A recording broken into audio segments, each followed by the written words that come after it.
मेल्यानंतर कसा काय झुरतो? शंका आहे ना. मेल्यावर कसा झुरतो? झुरायला त्याला शरीर पाहिजे ना. पण त्याचं उत्तर आहे सूक्ष्म देह, कारण देह, लिंग देह आणि स्थूल देह. पंचीकरण ग्रंथात देहांच्या स्टेप मांडल्या. त्यात मृत्यूनंतर जीवाला एक सूक्ष्म देह दिला जातो आणि तो देह दिसत नाही, कळत नाही, आकाराला येत नाही. मायक्रोस्कोपीतनं, इंडोस्कोपीतनं, गॅसोस्कोपीतनं, MRI CT स्कॅन मध्ये, टेटस्कोप मध्ये दिसत नाही. पण तो देह असतो, तो सूक्ष्म असतो. आणि भागवतात सांगितलेल्या नरकांच्या कुंडाच्या गतीप्रमाणे स्टेप बाय स्टेप, एका कुंडातून एका कुंडातून एका कुंडात, इथून तिथे, तिथून तिथे, तिथून तिथे त्याला जावं लागतं. आणि भोग भोगावाच लागतो. भोगतो न घडे संचिता वाचुनी, करावे ते म्हणी समाधान. याचा अर्थ आहे उपजे ते मरे, मरे ते झुरे. माझ्याकडे एक ड्रायव्हर होता. एक 30 वर्षाचा कालखंड गेला. मुलुंड चेक नाक्याला मुंबईला आम्ही सेकंड हँड गाडी घ्यायला गेलो. मी आणि महादेव महाराज राऊत, मासापूर जवळचे. इंगळे महाराजांनी ब्रँड गाडी घेतली होती. आपल्या जिल्ह्यातल्या आपल्या महाराजांनी गाडी घेतल्यावर आपल्या बुवा लोकांना समाधान वाटेल त्याला महाराज कसं म्हणावं. त्या गाड्यांचा आवाज काय येतो तो इकडे मंडपाच्या मागे? मस्त आवाज आहे. विठाला विठाला विठाला विठाला विठाला विठाला. गेलो आम्ही गाडी घ्यायला आणि विषय झाला. ड्रायव्हर म्हणला गाडी कोणती चॉईस केली आहे? अरे म्हणलं माझी जेवढी ऐपत आहे, संपत्ती आहे, पैसा मी व्याजाने घेतलाय 5 रुपये सेकड्यानी, आणि 70-80 हजारापर्यंत एक फॅट घेऊन गेलो आम्ही. डन झाला विषय. ड्रायव्हर म्हणला कलर कोणता आहे? मला पुण्यातली सवय होती. मी म्हणालो धवल शुभ्र. काय बोललो मी? धवल शुभ्र. तो नाराज झाला आणि म्हटला मी ड्रायव्हिंग करणार नाही. म्हणलं का? घेतली तर व्हाईट घ्या, नाही तर गाडीच नको.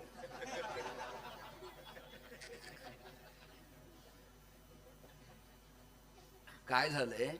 कीर्तनकारांच्या कीर्तनातल्या कर्कशपणामुळं, चांगल्या लोकांच्या कानाचं वाटोळ झाल्यामुळं दर्जा समाप्त व्हायला लागला. विठाला विठाला विठाला विठाला विठाला विठाला.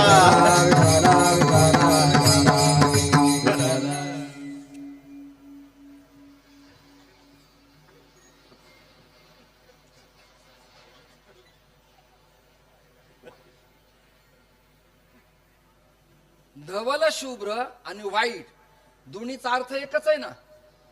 पण तो नाराज झाला. हे कशासाठी सांगितलं? तसं जगत आणि विश्व दोन्हीचा अर्थ एकच आहे. पुढे ऐका. जगद्गुरु तुकोबाराय शंकराचार्य जसे जगद्गुरु तसे निवृत्तीनाथ दादा सुद्धा जगद्गुरु, विश्वाचा तो गुरु स्वामी निवृत्ती दातारू. ज्ञानोबारायचं मत असे आपल्या गुरुबद्दल. ऐका ना अंकुशराव, थोरल्या भावाबद्दल भाऊ प्लस गुरु काय मत आहे? श्रीमन निवृत्तीनाथ हेती ख्यातम दैवतमाश्रयेत. जसं आपलं खंडोबा दैवत आहे, तुळजापूरची देवी दैवत आहे, ज्योतिबा दैवत आहे, मारुती दैवत आहे, ज्याचं त्याचं दैवत, तसं निवृत्तीनाथ दादा माऊली म्हणाली माझं दैवत आहे. गुरु सुद्धा दैवत असतं. गुरु हे देवा इतकंच पॉवरफुल पद आहे.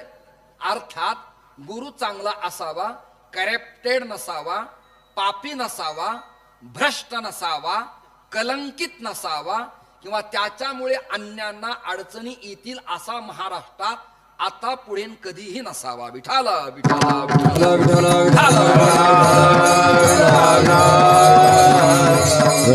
विठाला विठाला. ज्यांना आपलं दैवत मानतात ते निवृत्तीनाथ महाराज म्हणाले 9:53 उपजे ते मरे मरे ते झुरे. उपजे ते मरे मरे ते झुरे. उपजे ते मरे मरे ते झुरे.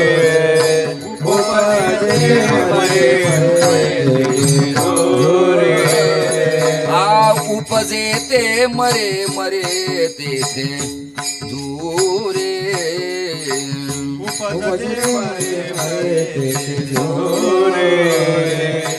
जन्म एर झारे एक रूप जन्म आवाज कमी करा जन्म एर झारे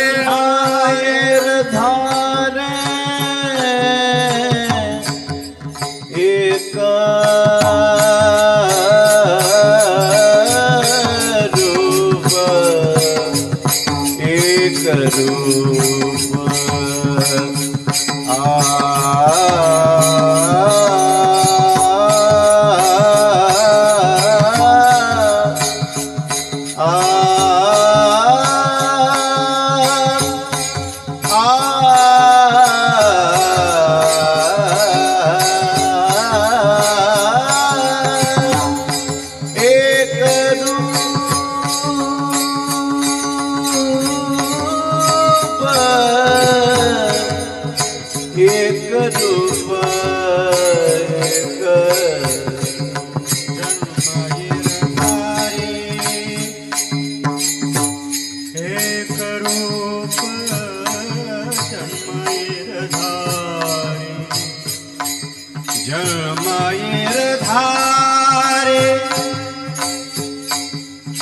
जन्मयेर धारे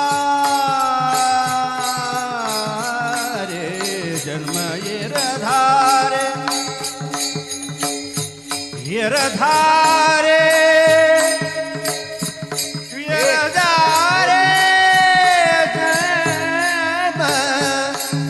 एक रूप जन्मयेर धारे एक रूप देह कृष्ण नाम भूमि संगीत देह कृष्ण नाम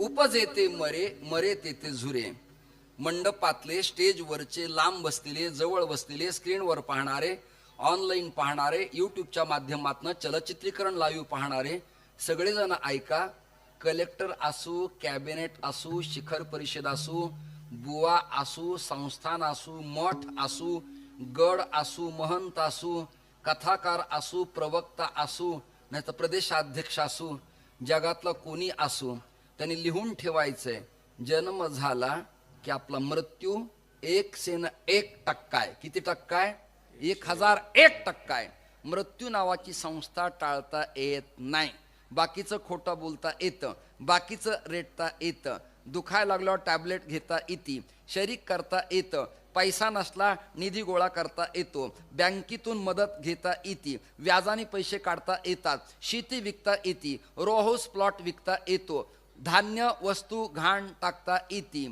शरीर कदाचित नीट करू शकता परंतु त्याला कायम जगवू शकत नाहीत आता ऐका उपजेते मरे पक्का ठरलं जे जे जन्माला बाई शांत बस जे जे जन्माला येणार आहे ते समाप्त होणारच यात तिळमात्र शंका नाही ते समाप्त होणारच असं जर मी म्हणालो किंवा माझे प्रिय टाळकरी म्हणाले की मंडपात आलेल्या सगळ्या ऐकणाऱ्यांचं देवानी वाटोळं करावं तर हे चपलेनी आपला सत्कार बीडपर्यंत हायवे अडवून करतील आणि बरोबर आहे त्याने तो केला पाहिजे त्यांचा तो अधिकार आहे वास्तुशांतीला आपण कोणाकडे गेलो आणि त्याच्या घरी जीवन त्याला जर म्हणालो या घरात तुमचे लवकर वाटोळे होऊ द्या तर हे वाक्य सहन होईल असं वाटत नाही एक जण विचित्र बोलणारा होता आणि नवरदेव त्याच्या मित्राला म्हणाला लग्नाला सगळेच येणार आहेत तू येण्याबद्दल माझं मत नाही पण तोंड ताब्यात ठेवू तुझं तोंड फुटकय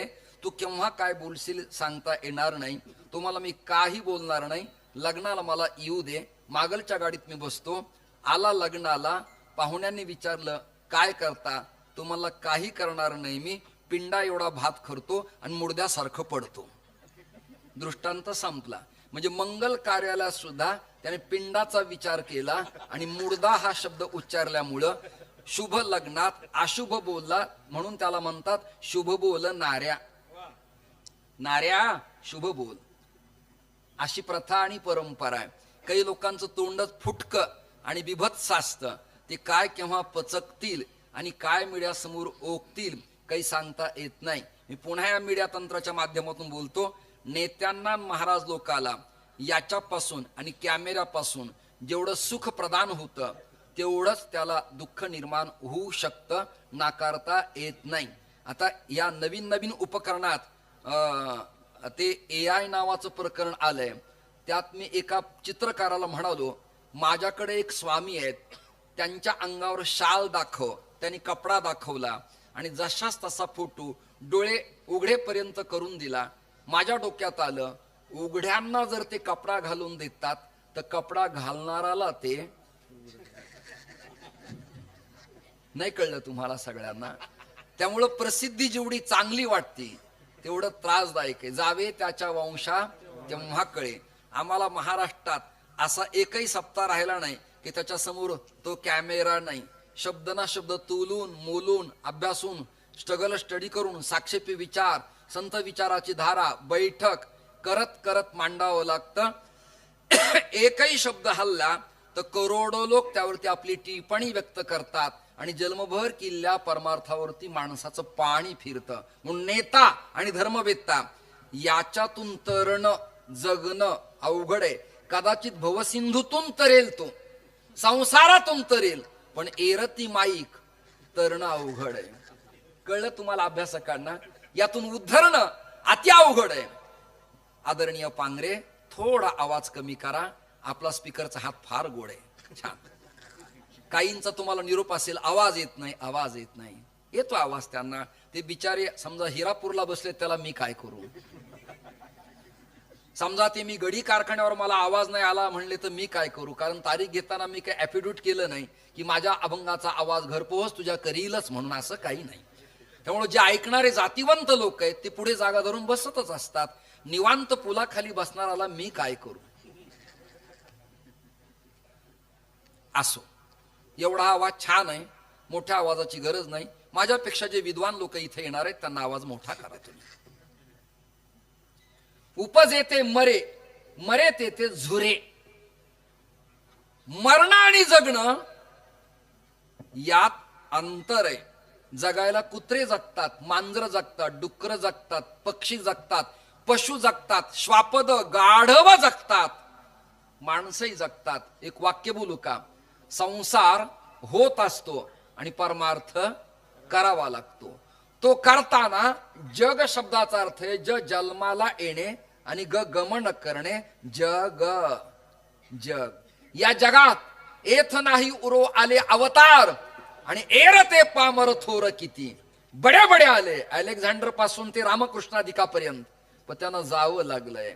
एक ठराविक काळ असतो. सिंहगर्जना, आवाज, ताकद, प्रसिद्धी, पैसा, संपत्ती, धनकनकपण, लोकसंग्रह. परंतु एक काळ असा येतो की आपल्याला लोकाला म्हणावं लागतं, दोन शब्द मला बोल, माझ्याजवळ तू ये.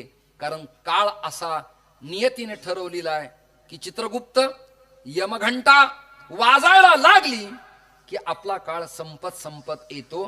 तुकोबाराय, ज्ञानोबाराय आदी अवताराला सुद्धा त्या त्या तिथीला, त्या प्रसंगाला आपला काळ समाप्त करावा लागला. उपजेते मरे. आता याला ओवी सांगतो. ओवी तुमच्या पाठातली आहे, ज्ञानोबारांची ओवी आहे. उपजेते नासे, नासेले ते पुनरपी दिसे, हे घटिका यंत्र जैसे परिभ्रमेगा. फॉर एक्झाम्पल 10:02 आत्ता झालेत, सकाळी पुन्हा 10:02 होणारच आहे. हे घटिका यंत्र जैसे परिभ्रमेगा. सोपं गणित आहे. ज्याचा उदय झाला त्याचा अस्त आहे. सूर्य उदय झाला की त्याचा अस्त आहे. चंद्र उदय झाला की त्याचा अस्त आहे. संपत्ती आली की त्याचा नाश आहे. शरीर आलं की त्याला नाश आहे. पद आलं की पद त्याग आहे. संसारात सुख म्हटलं की त्याची दुसरी बाजू आहे दुःख. मग तुम्ही पीयूपी करा, ईसी करा, बंगला करा, शहरात जा, ग्रामीणला राहा, मठ करा, नाही तर आश्रम करा. दुःखाचा वाटा भागा आला. मी माझ्या जीवनातली घटना सांगतो. जन्मगाव सोडलं आणि पुणे जिल्ह्यात मुळशी तालुक्यात मी सर्वसंग परित्याग केला आणि एक छोटा मठ करावा अशी भावना माझी निर्माण झाली. तर तिथे 28 गुंठे प्लॉट मी एक्वायर केला. आता तिथे IT क्षेत्र आहे, रिंग रोड गेलाय, ग्रामीण भाग तो. मी खरेदी केलं तेव्हा 62,000 रुपये एक प्लॉट होता. आता ते कोटी प्रकरण आहे. असो, तिथे मी केलं तर 4 पत्रे टाकल्यावर आनंद वाटला. नंतर पावसाच्या काळावधीमध्ये पत्रे हवेने थरथर कापायला लागले, त्यामुळे कौल टाकले. कौलांच्या चिद्र्यातून पाली आणि नाग यायला लागल्यावर खाली POP केली. नीट ऐका. ओलं व्हायला लागलं म्हणून फरशी टाकली. मग त्याच्यावर पुन्हा गालीचा टाकला. ड्रायव्हर म्हणला उषा खाली काही नाहीये म्हणून 2 तक्के घेतले. थंडीमुळं पुन्हा बेडशीट घेतलं. वाक्य ऐका. तुम्हाला फारच गार पडतंय म्हणून 2 गाद्या घेतल्या. ऐकता का? ऐकता का? जागा पुरेना तर कॉर्ड घेतला, पेट्या खाली लावल्या. मग पुजारी ठेवला, त्याला एकलेची नकंठवे म्हणून. तो म्हणाला माझं मन लागत नाही. मग याचं मन लागण्यासाठी उपाय काय? तर लग्न करणे. नाही कळलं तुम्हाला? मला काही लोक म्हणाले आमच्या मठात लोक येत नाहीत. मला आयडिया करे काय, तू तिथे टावर बसव आणि नेट उपलब्ध करून दे. तरुण बांधव तुझ्या मठाभोवती खेळतील. माणसं गोळा करायला काही नियमावली ना कल्पना करा तुम्ही. किंवा आपल्या लोकांना सवय पर हेड 500 रुपये देण्यात येतील म्हटलं की जागा पुरत नाही. काही ना काहीतरी मिळेल ही अपेक्षा जीवनात असती, ती असावी लागती प्रापंचिकाला. मग मी किचन केलं, तवा घेतला, पोळपाट बेलनं घेतलं, फुंकणी घेतली. त्याची बायको आली, तिचा विस्तार झाला, मुलं झाले. ते म्हणाले दुधाचा फारच प्रॉब्लेम आहे आणि आम्हाला पिशव्यांची सवय नाही. मग गाय पाळली, तिला वासरं झाले. मग त्याला पुन्हा एक गडी, तो म्हणला माझाही विस्तार व्हावा, चतुर्भुज नर होऊन ठेले. ऐका, मी माझा थांबवला आणि त्यांचा वाढला. मग 9 खोल्या केल्या तरी पुरेनात. म्हणजे संसार किंवा जागा किंवा प्लॉट किंवा अपेक्षा किंवा आकांक्षा किंवा भावना वासना ही ब्रेक होत नाही, ती वाढतच जाती. ब्रह्मा शैवपदम शिव हरिपदम याशावधिंको गतः. राज्यमंत्री पदावर भागत नाही, कॅबिनेट असावं असं वाटतं. त्याच्यातही महसूल आलं तर अतिउत्तम, अर्थ आला तर काही अर्थ आहे त्याला, ग्रह खाता आलं तर अधिकच उत्तम. म्हणजे अपेक्षा वाढतच जाती, ती कमी होतच नाही. डेप्युटी झाला की त्याला चीफ व्हावं वाटतं, सदस्य झाला की सभापती व्हावं वाटतं, दुसऱ्याचं पाहिलं की पती व्हावं वाटतं. लग्नात गेल्यावर वाटत नाही काय? कल्पना करा तुम्ही, वाटतच राहतं. पण मी तुम्हाला शेवटचा विचार सांगतो, किती वाढवा किती गोळ करा, गेल्यानंतर अग्नी आणि तोंडात तुळशीच्या पानाशिवाय काही एक येत नाही. करोडो संपत्ती वाल्याला सुद्धा बंगल्याच्या बाहेरच अंगणातच आंघोळ घालतात. ज्यांनी POP केली आहे, ज्यांनी AC केलाय, ज्यांनी आपल्या बाथरूम मध्ये सुद्धा पंखा बसवलाय घाम येऊ नये म्हणून, त्याला अंतिम टप्प्यात प्रांगणातच आंघोळ करावी लागती. माझ्यापेक्षा हे प्रकरण आदरणीय इंदोरीकर महाराज ताकदीनं मांडू शकतात. ज्याचा त्याचा सब्जेक्ट आहे, विषय. श्रोते हो, काही येणार नाही म्हणून पक्क ठरलं. उपजे ते नासे, नासले ते पुनरपी दिसे, हे घटिका यंत्र जसे परिभ्रमेगा. याच्यात एक मत नास्तिक मतवाद्यांचं असते, नास्तिको वेद निंदका. दुसरं मत आहे 4 वाक्यांचं, यावत जीवम सुखं जीवे ऋणं कृत्वा घृतं पिबे भस्मीभूतस्य देहस्य पुनरागमनं कुतः. त्यांचं म्हणणं आहे जीवन आहे तोपर्यंत मजा करा, कर्ज काढा, बंगला बांधा, गाडी घ्या, आईश करा, पुढे काय व्हायचं ते होईल. हे मत आहे 4 वाक्यांचं.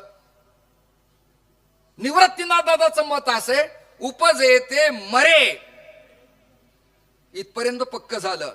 पण मरे ते झुरे, या झुरणे शब्दाचा अर्थ काय? माऊली आणि टाळकरी आणि श्रोत्यांनो, मेला की संपला, पुन्हा झुरायला शिल्लक राहिला कुठे तो? भस्मीभूतस्य देहस्य पुनरागमनं कुतः.